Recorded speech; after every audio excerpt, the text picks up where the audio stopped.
Introducing the epic new Swift. Time to go swifting. Watcho app पे देखो एक OTT के दाम पे सारे ओटीटी शान से।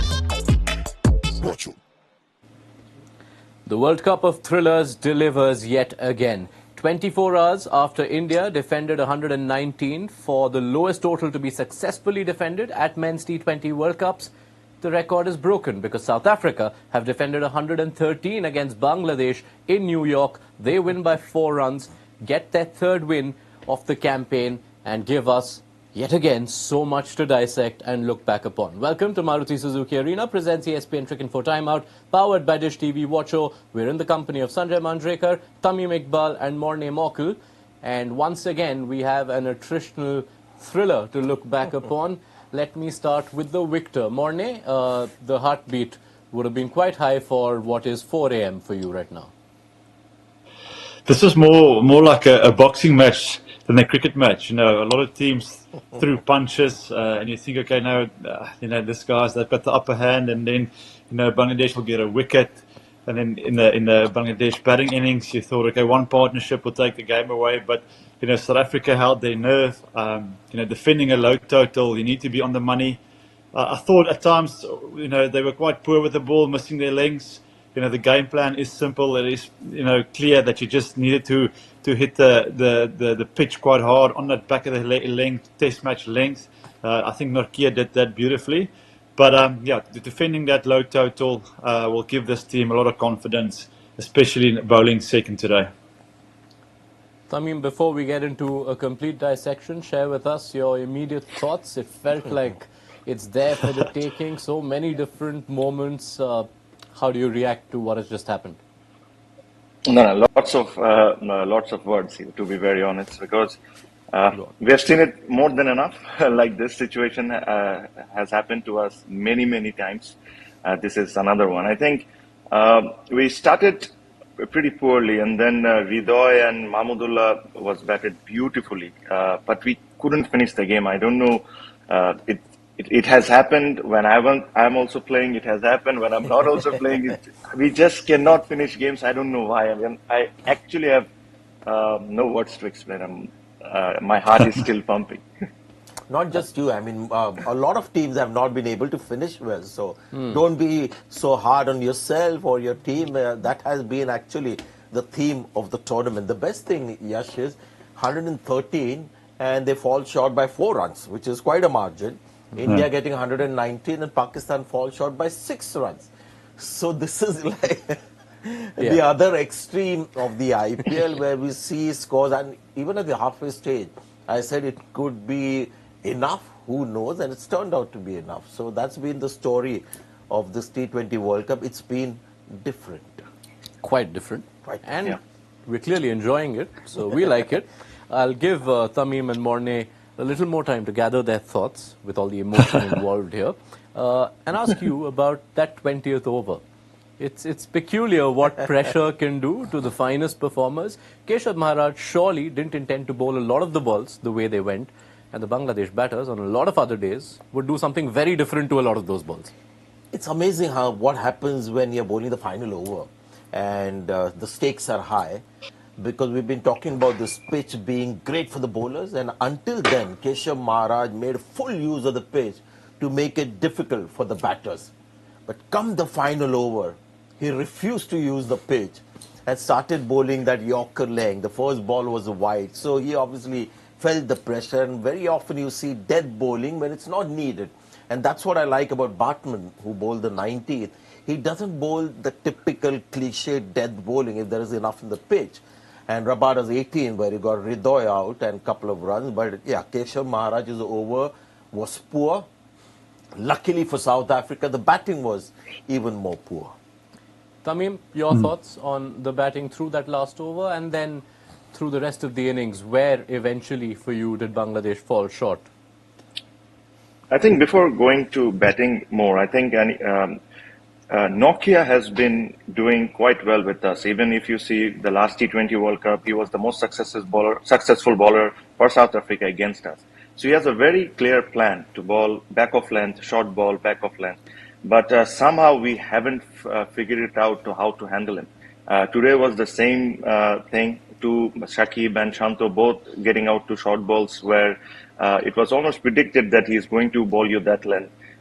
Recently, Shakib has been struggling with short ball after his eye problem. I think this is something that he really needs to work on and see where how he wants to take his game to the future games. And also, same again, like we lost early wickets. I understand it's a difficult wicket to bat on, but at one stage we were cruising basically. It was less than run a ball, and then it was always run a ball. And then I thought Hridoy batted extremely well. His intent was extremely well. The moment he came in, his body language was very different to all others. But his dismissal was a soft dismissal. I will definitely mention that. That is not a ball to get out LBW. I thought he before playing that delivery, he already decided he will take for a single or something. So otherwise, if he kept the same body language, same intent, I think he should have been fine for that particular delivery. And then when the ball and run and ball was almost equal, in this kind of wicket, it's really, really difficult. And one had Rabada bowled extremely good over. And then you see Keshav Maharaj, 12 needed or 11 needed in the last over, 2 full tosses. We should have hit those full tosses for a boundary. I'll tell you what, Tamim, you said you will take some time to gather your thoughts, and that's why I gave you that extra minute. But within that answer, you've actually given us all the talking points that we are going to focus on over the next few minutes. So I commend you for that. Sanjay, let's start with Tawhid Hridoy, because you were quite impressed with him, the way he batted against Sri Lanka as well. 40 of 20 to decide that chase. A more measured knock today, just falling short. Yeah, measured is the word, and I think that is what you need to do as a batter. And I kept saying this in the build up to the match as well, that anybody with hard hands pushing through are struggling. And if you watch Tawhid Hridoy, when he was looking for a run or trying to defend, he was playing with a very still bat, which means that he wasn't making his life difficult or getting out to pushing balls. Plus, he's got that streak of street smartness where he can also score runs. Unfortunate in the way he was run out. I mean, real time, when you look at that leg before, I wouldn't have given that out. But the umpire's call came into play. What about the earlier one?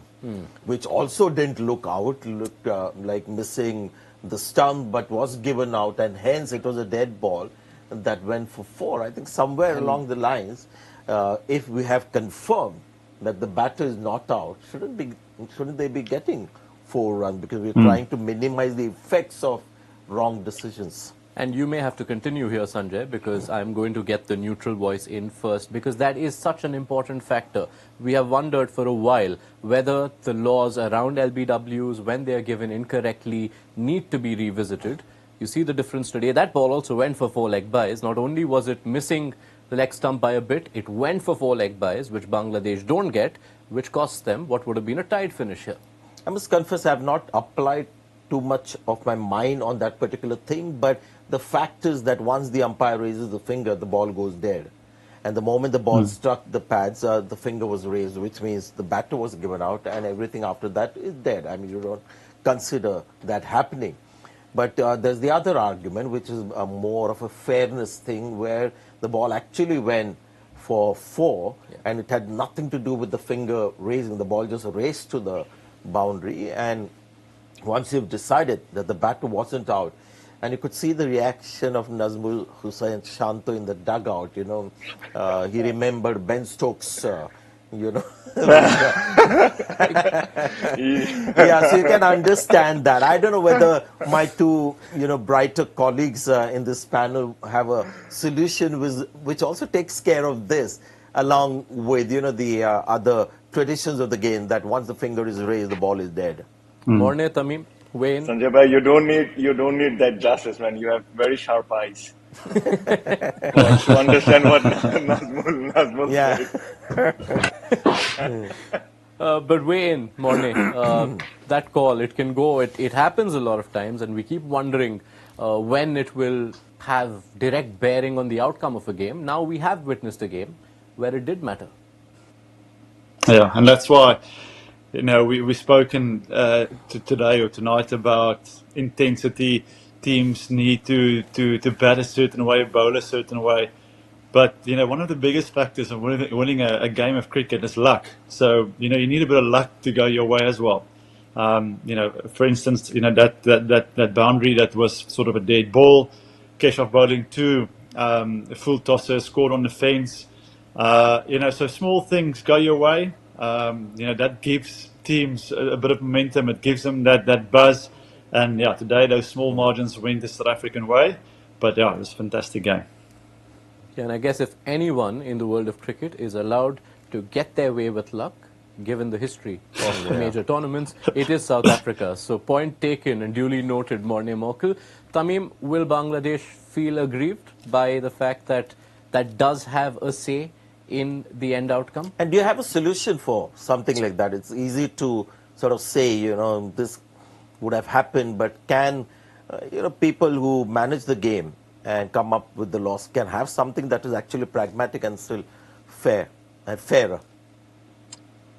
Definitely, it's actually, if you're a batter side, you'll complain about it. If you're in a fielding side, you'll be happy about it. The rule is there. There's no point arguing about it now from the team points of view. I know we are sitting here, we can discuss about it. Maybe ICC can look into this, and maybe because if it's a wrong decision, then it should call run. This is in my opinion. But I think apart from that, there were a lot of other things that we could have done better, to be honest. Let's concentrate on those things, I think. And going forward for Bangladesh, now it will be a very interesting tournament for them, because they're going to play the next two matches in St. Vincent, which is a very different wicket from here. What I've always believed, that this kind of surfaces gives you a wrong information to the team. Maybe a bowler is not bowling that well, but because of the surface, his figures are looking unbelievable. But when the same bowler goes to a good wicket, it becomes a very different ball game. So these are all of the things that Bangladesh need to think before playing Netherlands. Netherlands will be a very interesting game. They don't have a good memories, especially what happened in 2023. And St. Vincent, I think Bangladesh last played in St. Vincent was in 2010. So we don't know what St. Vincent has to offer. So, it's a disappointing loss. The opportunity was there. The opportunity was created by the bowlers to win a game of cricket, and against South Africa could have been massive. But small mistakes, I cannot blame this is the reason, that is the reason. I think small mistakes are the reasons of we are not crossing that line. Tamim, I think this is, where perhaps seniority has an obligation to contribute. Firstly, it's a World Cup tournament. It's a marquee tournament. Plus the fact that the pitches are tricky. So you can't expect people like Tauhid Ridoy and some of the other younger players to be contributing.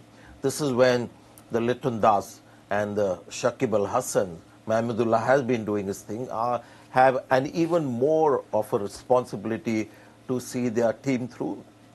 Because you need experience and bit of go ahead. Sure.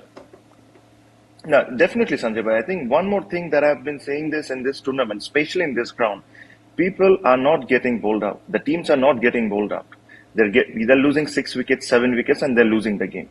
My question to the team management will be that why can't we send someone from the down, someone like Zakir Ali, and just go and swing it? Because if he connects 5 balls 15, 6 balls 12, the whole game changes, because we are only chasing 113. So we could have afford to do that. So there is no point of keeping wickets. We lost the game. We still have 3 wickets in hand.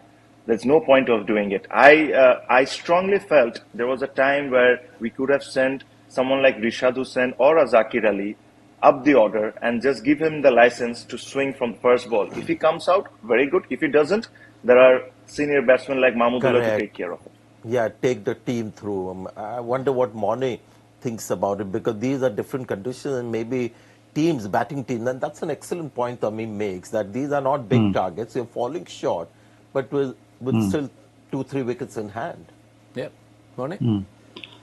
Yeah, that's a great point. And I also think, with the crowd you had there today supporting Bangladesh, you send a batter in, he gets a couple of boundaries going, and as a bowling unit or as a bowler, you start feeling the pressure, that the support sort of makes you slightly claustrophobic. So that's a fantastic point. That's maybe something they'll discuss in their debrief, and something they can look at in the future to take their game, to another level. Yeah, it's a game and a result, of course, which has audiences massively interested, and I see that in the comments section as I go through, and there's a lot to sift through. Two major themes. The second is one that we have discussed around those 4 leg byes that weren't, and whether there needs to be a revisit to the laws. If the fans are also talking about that, maybe we can just discuss, I'm just thinking aloud here. As I said, I've not really applied my mind. But can the umpire wait till the action is over? The ball has gone over the boundary and then raises his finger or say not out. Then you sort of record that, and after the review, then you come up with... Which is in keeping with what football does with the VAR, where a play is allowed to complete itself before the call is taken. Weigh in, gentlemen. Yeah, I strongly agree with Sanjay bhai. I think you have time. You can wait 2 seconds and see where the ball is going. Either it's going for a boundary or it's not going for a boundary, and then you can make your decision.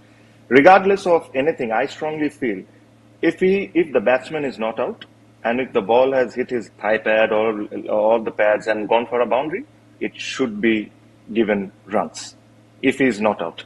And this is, I strongly believe, there's no point if umpire is right, and then and this is we are discussing. You're discussing now. These 4 runs could have changed Bangladesh fortune.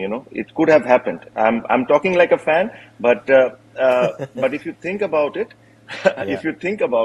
those 4 runs could have been really, really important. I was hearing the commentary, all those Nasser Hussains and everyone was talking about this particular point. And I think this is something that ICC can seriously look into it, because this is something that easily can be avoidable. This is not something that is something major that they need to change. The other side of the argument, of course, is, Morne, that the fielders stop when they see a decision taken, which is where further credence to what Sanjay suggests. Just don't take the call till the time the regular play has finished itself. The play, it plays out. The whole scenario is played out. And then, he finally raises his finger or says not out. Just see what is happening and keep that, Go ahead, Morne. Yeah, no, I agree with that. That's the only way for that to work is, you play on. And I think as soon as they sort of bring that rule in, the players will commit to the ball and try and stop potentially a boundary or 2 or whatever the runs might be. But yeah, definitely something for this game that needs to change, and we can address that now, hopefully after the World Cup. And more so because you can also look into or a close decision. It was actually ball missing the stumps. So all the more reason, and rightly so, for the Bangladeshi fans to feel aggrieved about it. Tamim was saying. Tamim, go ahead. Sanjay bhai, there's another thing we could have looked into it. So let's say the ball hit his pad, and there is no way the wicketkeeper or the fielder has any chance of stopping that ball. I can understand sometimes ball hit the pad, it's going just next to the keeper who has a chance of stopping it. After seeing the umpire's decision, he is not bothered about stopping that ball. I can understand that. But if there is no chance, because umpire can see that, there is no chance of stopping that ball, he could have, maybe this is something that ICC can consider. If there is no chance of stopping that ball, you could have given that as runs. I understand if it goes straight to fine leg, and fine leg puts his hands up, goes for 4, and the decision is changed, then I could have understand. But if there is no chance, the same like what happened with the Mahmudullah's ones, even if it was given not out by the umpires, it was always going for 4. Lots of suggestions thrown in. I will hope this video travels far and wide and all suggestions are counted. Since we usually get all of you to do the predictions, I'm going to predict one thing. When could it change? Let something like this happen in a World Cup final and it dictate the events of a World Cup final, and then we might see the laws change. But this is also a pretty important stage, because this is the T20 World Cup. This was a crucial game. Qualification. Hinges. So I think already people, the management would be thinking about it. The ICC, I'm sure they've given this a thought. It's not like, it's just lying there and nobody is aware of, what the trappings are of that. but you can see that it will be something that they start thinking about. And for the moment, with our limited sort of time spent on it, best that the whole action gets completed and the umpire sort of stays quiet. He's made up his mind that this is out or not out, but let the action play out in a way that the fielders are not aware of what's happened, and they do their thing.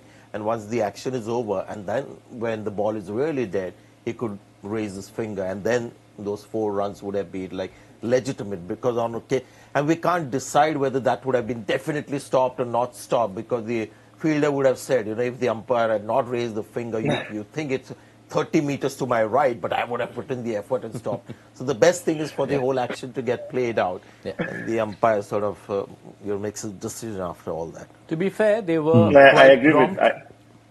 Go ahead, Tamim. Sorry, please go ahead. All right. No, I was just saying, to be fair, they were quite prompt in stopping the boundary count after the events of the 2019 World Cup final. So hopefully, who knows, change or a relook at least is around the corner, given what's transpired here in New York. I'm going to get into all the other bits that our viewers are interested in. I'm hoping all bases are covered as far as this discussion was concerned. And a question around, it's been a regular theme with the games at this Nassau County Stadium. Are batters getting it wrong? Is it because of T20s played in recent times where batters don't have the application to play this kind of a game? Asked JM. Not so much the application, but obviously this is a new unknown territory. And teams that have come here obviously are looking for batters that will get them, 250 runs in 20 overs. What batters need to do is now make the quick adjustment, which a lot of batters are struggling with. People like Henrik Klaasen have shown the way, Rishabh Pant. So it is really about them taken by surprise. And the truly, smart batters will make the adjustment as the tournament progresses. The others will fall by the wayside because maybe it's just one way they can play. Conditions apply for their, impact on a T20 game. Morne, this one comes from Vijender Nalla, who asks, South Africa are showing a lot of vulnerability with their batting in all 3 games. Could it possibly hurt them come the Super 8s? I think it's a very hard wicket to judge, their batting. Every team that's played on this wicket so far has struggled. I believe it's a sort of field where hitting 4s are not easy because of the slowness of the outfield. Hitting the ball into space and trying to run 2s is tricky because the ball is stopping. So your only way to get momentum is hitting 6s. And with the surface being up and down and inconsistent, getting that timing, getting that flow, it's quite hard. I mean, Miller, Klaasen, those guys are players that hit 6s for fun, and they struggle. Miller luckily is a strong guy, so sometimes when he mistimes the ball, it will still go for 6. So I don't think you can really read too much into the South African batting lineup at the moment. I don't think we can call for many changes at the moment because, let's be honest, it's been a tough and tricky surface. Not only is the surface tricky, but by the look of things in the last over that we saw, maybe the air of New York is tricky as well, because full tosses also are very difficult to get away. So something there. Yeah, and we saw that last night as well in India versus Pakistan. There were a few full tosses. Yeah, but those were at least Bumrah full tosses, and that were coming really quick. Because that's another thing. I mean, his full tosses, low full tosses are very difficult to hit. But left-arm spinners full tosses.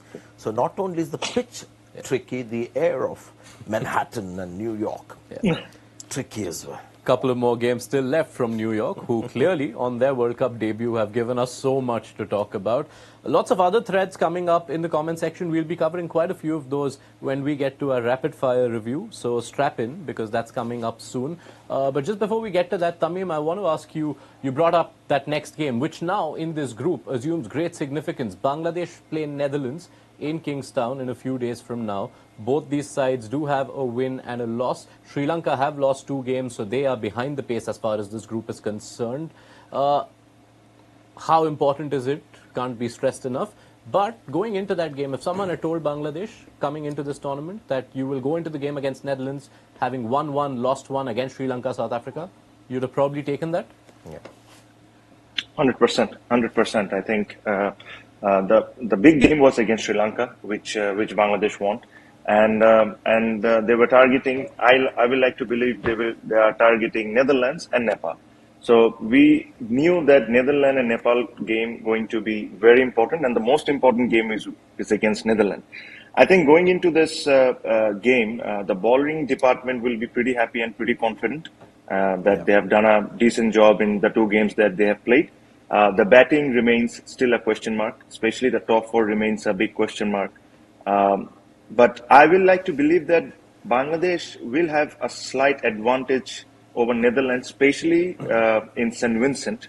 The information that I have, Bangladesh has played in St. Vincent in 2010. I have told you this, but the information that I have that the wickets might be slow and little spinning. So Bangladesh is carrying two left-arm spinners. One is Shakib and one is Tanvir. So Bangladesh might have an edge there, but before that, they need to bat well and go to a decent total and give their bowlers a chance to defend. That information is priceless, Tamim, because you mentioned that Bangladesh last played in St. Vincent in 2010. Now, that Arnos Vale Stadium in St. Vincent has actually not seen any T20Is in over 5 or 6 years. So this is information that will be key to a lot of us. So thank you for helping us with that. And we will, of course, have a more thorough build-up to Bangladesh versus Netherlands in a few days' time and look forward to Tamim Iqbal's company then. For the moment, it's time for us to tuck into a rapid-fire review of South Africa versus Bangladesh. Some of you are doing this for the first time. So, Morne, Tamim, to brief you, every question that I now pose towards you has to be answered in 20 seconds. Some of it will be points that we have covered over the course of this evening, but it's now time to just quickly put all of it together and recap the events of the last 40 overs. It's a slightly different rapid fire here on Cricinfo. It's a rapid fire without any gift hamper in the end. Yeah, we're working on that. We're working on that. Hopefully, in the months or tournaments or years to come, we will see what comes. But let's get straight into it. I will start with you, Sanjay. Was this a game that Bangladesh should have won? Yeah, after restricting South Africa to that score, yes. Well, with a lot to spare. So the first gift, whenever it comes, will go to you. Morne, coming to you, rate the bowling performance by South Africa's pacers. I'm going to let some time run out. It was a good 8 out of 10. All right. Tamim, of all the factors involved in this game, what do you think cost Bangladesh the most? Where did they lose this game? I think Rohit Vijay's wicket. That dismissal cost Bangladesh badly. Can I take his time? Yes, go on. I thought the two pull shots against Manjrekar, that was almost an impossible feat to pull off. To hook Manjrekar for a 6 on that kind of a pitch. Well done. But at least Sanjay, they recovered after that. Yeah, true. I mean, you've got teamwork in this rapid fire for the first time, so wow. It's like you land up we want the gift only. Yeah, check-in counter and you've got that excess baggage limit, and if I'm carrying some, light, then I offer my, extra kgs. So that's what we've been doing. So whenever it reaches your way, I will. You will pass it on to them. Be kind, Sanjay. Morne, back to you. How can South Africa I'll repeat that. How can South Africa look to fix their top order issues? Move on to a different venue, new wicket, reset. They've spent a lot of time now in New York. I think they're ready and excited to kick on in this World Cup and play on a different surface. Sanjay, has been discussed thoroughly, but now for you to recap it in 20, is it time for the laws around runs accrued of incorrect LBW calls to be revisited? Yeah, now that we get a pretty good idea whether a batter is out or not out, and the whole idea is to not let the team suffer for a wrong decision at the time, I think this is an extension of that. So maybe just let the play finish and then the umpire makes up his decision whether it's out or not out. All right. Tamim, to you, 2 games so far. Shakib Al Hasan has not completed his full quota of overs and scored 11 runs. Do Bangladesh need Shakib to contribute more? Or should he be dropped? Definitely. No, but definitely, I think his 4 overs are very, very important. He's an experienced bowler. He has been ranked number 1 for number of years. So if he is not bowling your 4 overs, then you have a problem. And finally to you, Morne, does the result vindicate South Africa's decision to bat first? I don't think they really mind at the moment batting or bowling first. I think they cover all bases. But I thought it was a smart call today from Aiden to bat first. Give his bowlers also the opportunity to bowl in pressure situations, and for the batters to get runs on the board. He's taking That was excellent. That was deadline so excellent. I seriously. love how seriously you're taking the clock. Yeah. And a magical round of rapid fire here. This is a bit of a first for us. I don't think we've had as eventful a rapid fire. And might I congratulate you, Tamim and Morne, not just for the way you've gone about your first rapid fire on timeout, but also for the fact that Sanjay Manjrekar, who started this evening a little groggy, a little under the weather, is fresh as ever. So you guys have clearly worked the trick. Yeah. It's the company I that's keep. good. Yeah. That's why we elevated Right, who you were with today. Thank Next you. time I'll find out who I'm working with before actually coming. Yeah, it was brilliant actually having you guys. All right, that does Thank it. you, thank we you. have all bases covered. Morne Morkel, Tamim, Iqbal, it's been a pleasure having you with us on our live coverage. Sanjay Manjrekar, it's always a pleasure having your company here. South Africa make it 3 wins out of 3. They beat Bangladesh by 4 runs. New York gives us another low-scoring classic. Canada versus Pakistan is what's next on Tuesday. Only 1 game, so I got a little confused how many matches to talk about. We will start our build-up just before toss time, so be sure to join us then on Maruti Suzuki Arena. Presents ESPN Cricket Info Timeout, powered by Dish TV. Watcho. Download the ESPN Cricket Info mobile app. It will do a much better job of reading out the schedule to you, which can get a little confusing in this World Cup. And it will also have all the analysis, all the comments from both sides. Let's see how Bangladesh react to all these talking points that we've discussed over the past half an hour. So ESPN Cricket Info mobile app, that's your destination. Thank you so much for your company through this Monday evening.